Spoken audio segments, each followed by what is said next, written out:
আজকের সংবাদ শিলচর বৃহস্পতিবার ২৬ ডিসেম্বর ২০২৪ 10 পোস্ট ১৪৩১। পড়ছি আজকের সংবাদ থেকে আজকের দ্বিতীয় খবর। ত্রিপুরা সীমান্ত পেরিয়ে কলকাতা দিল্লিতে রোহিঙ্গারা। লাগাতার রোহিঙ্গা অনুপ্রবেশ ক্রমশ ভারতের মাথা ব্যথার কারণ হয়ে দাঁড়াচ্ছে। গোয়েন্দাদের দেওয়া তথ্য বলছে মূলত ত্রিপুরা সীমান্তের কাঁটাতার পেরিয়েই এদেশে অনুপ্রবেশ করছে বাংলাদেশি রোহিঙ্গারা। তারপর সেখান থেকেই ছড়িয়ে পড়ছে কলকাতা দিল্লি সহ বিভিন্ন এলাকায়। ইতিমধ্যে ত্রিপুরার বিভিন্ন সীমান্ত দিয়ে ২০০ শতাধিক বাংলাদেশি অনুপ্রবেশকারীকে গ্রেপ্তার করেছে সীমান্তরক্ষী বাহিনী ও ত্রিপুরা পুলিশ। এদিকে আরাকান আর্মির নিশানায় ইয়াঙ্গান। মায়ানমারে বিদ্রোহীদের দাপট দিন দিন বাড়ছে। এবার বিদ্রোহীদের নজরে উঠে এলো সেদেশের প্রশাসনিক এবং বাণিজ্যিক কেন্দ্র। ইতিমধ্যেই মায়ানমারে জুন্টার নৌঘাটি দখল করে নিয়েছে বিদ্রোহী আরাকান আর্মি। এবার তাদের নজরে মায়ানমারের বাণিজ্যিক রাজধানী ইয়াঙ্গান, এমনটাই খবর। খাস খবর, কাছাড়ের ১৫৭৫ বুথে সুশাসন দিবস পালিত। গতকাল কাছাড় জেলাতেও বিজেপির ১৫৭৫ বুথ দিনটি বিভিন্ন কর্মসূচির মাধ্যমে পালন করা হয়। জেলা বিজেপি ও যথাযোগ্য মর্যাদার দিনটি পালন করেছে। ১০০তম জন্মবার্ষিকীতে ভারতরত্ন অটল বিহারী বাজপেয়ীকে শ্রদ্ধা অর্পণ করলেন সর্বানন্দ সনোয়াল। মাদার টেরেসা হোমে বড়দিন উদযাপন করা হলো। ওয়ার্ল্ড যোগা কাপ ২০২৪-এ যোগ দিচ্ছে অসমের দল। ২৬-এর নির্বাচনে শুনাইয়ে নতুন ভোট সমীকরণের ইঙ্গিত। ১ বছরের বেশি সময় বাকি থাকলেও এখন থেকেই ২৬-এর বিধানসভা নির্বাচনে নতুন ভোট সমীকরণের ইঙ্গিত নিয়ে মাঠে নেমে পড়েছেন মণিপুর সমাজের একাংশ লোক। মূলত বিধানসভায় তাদের প্রতিনিধি পাঠাতে আগামী বিধানসভা নির্বাচনে সোনাই থেকে কংগ্রেসের প্রার্থী চেয়েছেন তারা। মিথ্যার আশ্রয় নেওয়া রোগী রেজিয়া বেগম চৌধুরীর বিরুদ্ধে মানহানির মামলা করেছেন ডক্টর পুলক দাস ও ডক্টর নবনীতা পাল। গলব্লাডারে স্টোন থাকার সত্যতা স্বীকার করেছে তদন্তকারী কমিটি। দাবি আইএমএর।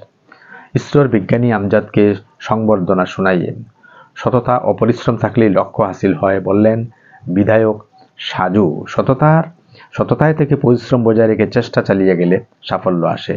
যে কোনো লোকের চেষ্টার দৌলতে গন্তব্যে গিয়ে পৌঁছেছেন। ইসরোর বিজ্ঞানী হয়ে বরাকের নাম উজ্জ্বল করা সুনাই আমজাদ আমিন রাহুলকে উষ্ণ সংবর্ধনা প্রদান করে এই মন্তব্য করলেন বিধায়ক করিম উদ্দিন বড়বুইয়া ওরফে সাজু। বিশুদ্ধ পানীয় জলের অভাবে মহিলাদের শিলচর কালাইন সড়ক অবরোধ গতকাল। বিশেষভাবে সক্ষম যাত্রীদের জন্য স্মার্ট কার্ড দেওয়া হবে।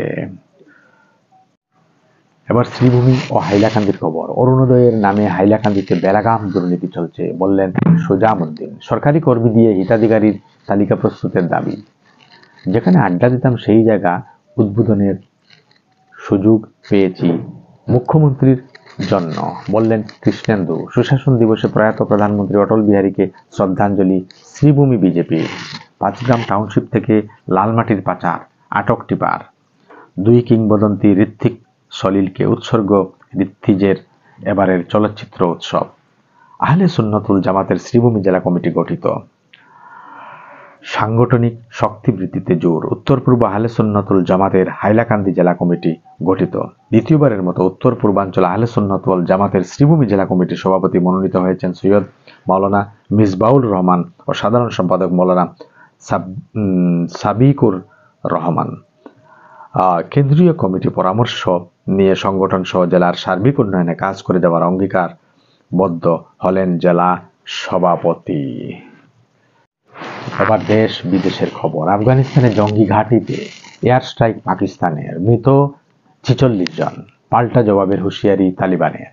পাক সংবাদ মাধ্যমের দাবি আফগানিস্তানের মাটিতে তেহরিকে তালিবান পাকিস্তানের একাধিক ঘাঁটি তৈরি হয়েছে। এই সংগঠনটি দীর্ঘদিন ধরে পাকিস্তানে নাশকতা চালিয়ে আসছে। এই অবস্থায় তাদের নির্মূল করতেই পাকিস্তানের এই সার্জিক্যাল স্ট্রাইক। সুন্দর বিশ্ব করতে আমাদের আরও সাহসী হতে হবে বড়দিনে বার্তা পোপ ফ্রান্সিসের। পোপ বলেন, আমাদের ভাবতে হবে আর কতদিন লোভ ও ক্ষমতার জন্য দুর্বল মানুষের জীবন নিয়ে খেলা চলবে। এর অবসান ঘটাতে সবাইকে একসঙ্গে এগিয়ে আসতে হবে।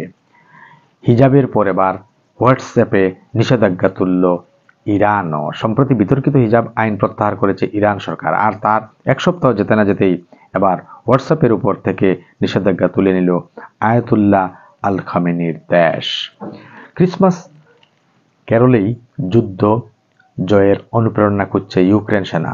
পুতিনের সেনা অভিযানের মধ্যে ধ্বংসস্তূপে দাঁড়িয়ে ইউক্রেন সেনার একটি ব্যান্ড সদস্যরা বন্দুককে বাদ্যযন্ত্র বানিয়ে পরিবেশন করেছেন জনপ্রিয় ক্রিসমাস সুর ক্যারল অব দ্য ব্লেস। উৎসবের চিরন্তন বার্তা পৌঁছে দিতে এই সঙ্গীত যেন যুদ্ধবিধ্বস্ত মানুষের জন্য এক আশার আলো হয়ে দাঁড়ায়।